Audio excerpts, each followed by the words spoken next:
Finally BHU counselling के लिए registration start हो चुका है। यदि आप सीयूटी यूजी 2023 का एग्जाम दे चुके हैं और अब आपको एडमिशन चाहिए बीएचयू में, तो आपका पोर्टल एक्टिव हो चुका है। जैसे कि कल मैंने आपको वीडियो में बताया भी था और कल ही बीएचयू की तरफ से नोटिस भी आया था कि जो आपकी काउंसलिंग है वो आपकी स्टार्ट होगी 7 तारीख को। तो वो आपकी काउंसलिंग स्टार्ट हो चुकी है। कौन से डॉक्यूमेंट लगेंगे, क्या आपकी लास्ट डेट है आपकी काउंसलिंग की, क्या प्रोसेस होने वाला है, इस वीडियो में कंप्लीट डिस्कशन करेंगे। यदि आप चैनल पर नए हैं तो जरूर आप सब्सक्राइब करके जुड़ें, क्योंकि यहां पर बीएचयू, डीयू, एकेटीयू सभी इंडिया की जितनी भी टॉप यूनिवर्सिटीज हैं उनसे रिलेटेड जो भी लेटेस्ट अपडेट होगी, काउंसलिंग से रिलेटेड और भी जो जानकारियां होंगी, उनके किसी कोर्स का रिव्यू हुआ, उन सभी से संबंधित वीडियो आपको मिलते रहेंगे। तो चलिए चलते हैं, स्क्रीन पर मैं आपको ले चलता। आपको किसी भी अपने ब्राउजर में यहाँ पर bhu.online जो है यहाँ पर आपको दिख रहा है bhuonline.in, इसको सर्च करना है। सर्च करने के बाद जब यहाँ पर आप आते हैं तो इसको आप देख सकते हैं कि इस तरीके से इसका होम पेज दिखता है। आप सारी चीज़ों को बिल्कुल एकदम अच्छे से देखें। जब आप नीचे आते जाएंगे तो पहला ही जो बॉक्स आपको दिख रहा है, कई बॉक्स इसमें बने हुए हैं अलग अलग प्रोग्राम के लिए, लेकिन आपको जो पहला ही बॉक्स दिख रहा है इसमें लिखा गया है apply for admission academic session 2023-2024 आपको दिया गया है। ठीक है, अंडर ग्रेजुएट प्रोग्राम। उसके बाद रजिस्ट्रेशन यहाँ पर दिया गया है, जहाँ पर पहले आपका 7 तारीख से आपका रजिस्ट्रेशन दिखा रहा था आपका होने वाला है, वहाँ पर अब आपको इस तरीके से लिंक आपको दिखाई दे रहा है, क्लिक फॉर रजिस्ट्रेशन। अब आप इस लिंक पर क्लिक करेंगे कैंडिडेट। जैसे ही आप इस लिंक पर क्लिक करते हैं तो अब आपका पेज खुलेगा आपके रजिस्ट्रेशन के लिए। आप यहाँ पर नीचे आते जाएंगे, आपको सारी चीज़ें देख सकते हैं आप लोग कि आपकी जो अंतिम तिथि है, जो आपके रजिस्ट्रेशन की बीएचयू में अंतिम तिथि है, वो भी यहाँ पर आपकी दी गई है। 26 तारीख तक आपका रजिस्ट्रेशन होगा। चलिए एक एक करके मैं आपको सारी चीज़ें पढ़ के बताता हूँ किन चीज़ों का आपको ध्यान रखना है। सबसे बड़ी बात तो यह है कि आपका जो रजिस्ट्रेशन, सबसे पहला जो पॉइंट यहाँ पर दिया गया है, आवेदकों को अपना एनटीए आवेदन संख्या संभाल कर रखनी चाहिए। इसी से आपका हिंदू विश्वविद्यालय, बनारस हिंदू विश्वविद्यालय में पंजीकरण होगा आपका, इसी के आधार पर होगा। यानी कि आपके पास आपका एप्लीकेशन नंबर जरूर होना चाहिए, तभी आप लोग आवेदन कर पाएंगे। फिर यहाँ पर जो दूसरा पॉइंट आपके लिए है वो क्या दिया गया है आपके डॉक्यूमेंट को लेकर, कि आवेदक के पास पासपोर्ट साइज फोटोग्राफ होनी चाहिए, आपका सिग्नेचर होना चाहिए, 10th की मार्कशीट होना चाहिए। यदि 10th की मार्कशीट आपके पास नहीं है तो आप जन्म प्रमाण पत्र भी दे सकते हैं, क्योंकि जो आपकी 10th की मार्कशीट होती है उसमें आपका डेट ऑफ बर्थ होता है, वो इंपॉर्टेंट स्टेप है, वो आपके पास होना चाहिए, या फिर जन्म प्रमाण पत्र आपके पास होना चाहिए। फिर यहाँ पर देख सकते हैं आप, अगली जो चीज़ आपके लिए दी गई है वो क्या है, 12वीं की मार्कशीट आपके पास होनी चाहिए, आय होना चाहिए, आय प्रमाण पत्र आपके पास होना चाहिए, जाति प्रमाण पत्र जो कि जनरल कैंडिडेट के लिए नहीं लगता है और सभी कैंडिडेट के लिए जाति प्रमाण पत्र लगता है। यदि आप जनरल हैं और ईडब्ल्यूएस में आते हैं तो आपको अपना ईडब्ल्यूएस भी देना होगा। स्थानांतरण और चरित्र प्रमाण पत्र आपको देना होगा।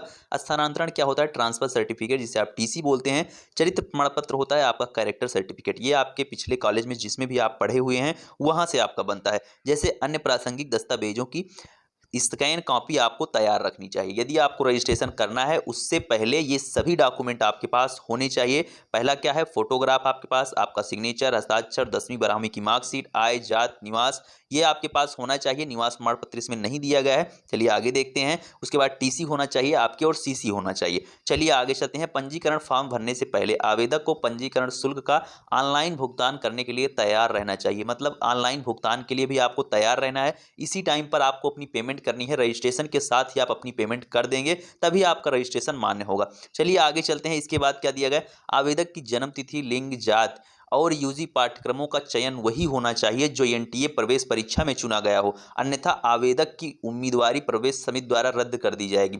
यानी कि जो भी आपने सीयूटी में, यदि आपने सीयूटी में बीएचयू को भरा है, बीएचयू के उस प्रोग्राम को भरा है जिसमें आप एडमिशन लेना चाहते हैं, तभी आप रजिस्ट्रेशन करें। आप अपना पैसा वेस्ट ना करें किसी तरीके से। यदि आपने अपने सीयूटी के एप्लीकेशन फॉर्म में नहीं डाला था बीएचयू को, तो आप फॉर्म ना भरें, बिल्कुल ना भरें, अपना पैसा बर्बाद ना करें, वो आपका रिजेक्ट कर दिया जाएगा। इसमें साफ साफ लिखा गया।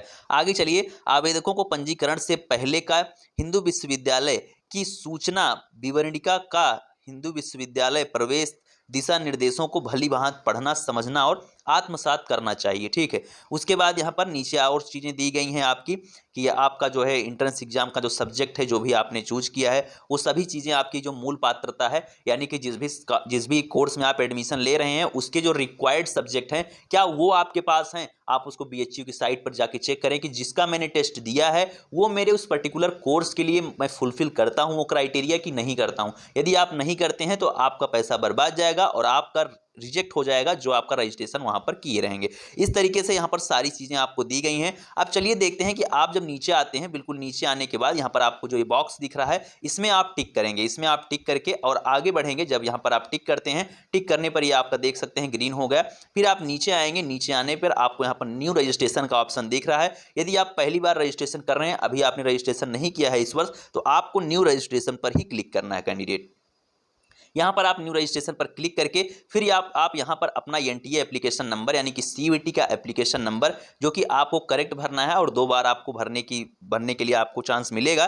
फिर यहाँ पर आप अपने सारे जो भी आपके बेसिक जो इन्फॉर्मेशन है आपके आधार कार्ड, आपके मार्कशीट, वो सारी चीज़ें, अपना नाम, डेट ऑफ बर्थ, जेंडर, ये सारी चीज़ें आप फिल करते हुए अपने फॉर्म को फिल करेंगे। साथ में आप अपने डॉक्यूमेंट को भी फिल करेंगे। यहाँ पर डॉक्यूमेंट अपलोड भी आपका हो जाएगा और पेमेंट भी आपको कर देना। खैर, आप लोग अपना फॉर्म फिल करें। कोई भी आपको समस्या होती है तो आप लोग मुझसे पूछ सकते हैं। डिस्क्रिप्शन में ही दिए गए इंस्टाग्राम अकाउंट पर आप मेरे पास मैसेज कर सकते हैं। तो ये रहा आपका पोर्टल, आपका रजिस्ट्रेशन स्टार्ट हो चुका है। तो आप लोग बिल्कुल एक्साइटेड रहें और सारी चीजों को भली भांति समझते हुए आराम से करें। आपके पास वक्त बहुत है, आवेदन के लिए आपके पास भरपूर समय है। तो आप लोग जल्दबाजी ना करें, चीजों को अच्छे से समझें, अपने सारे डॉक्यूमेंट अपने पास रखें, तभी आप लोग रजिस्ट्रेशन करें। इन सभी चीजों का आप ख्याल रखें। कोई भी आपके मन में कोई भी प्रश्न है, कोई भी आपके मन में कोई भी डाउट आ रहा है, तो डिस्क्रिप्शन में दिए गए इंस्टाग्राम अकाउंट पर आप मेरे पास मैसेज कर सकते हैं। वीडियो का फीडबैक आप कमेंट में जरूर दें। मिलते हैं नेक्स्ट वीडियो में। Thank you, love you all, नमस्कार।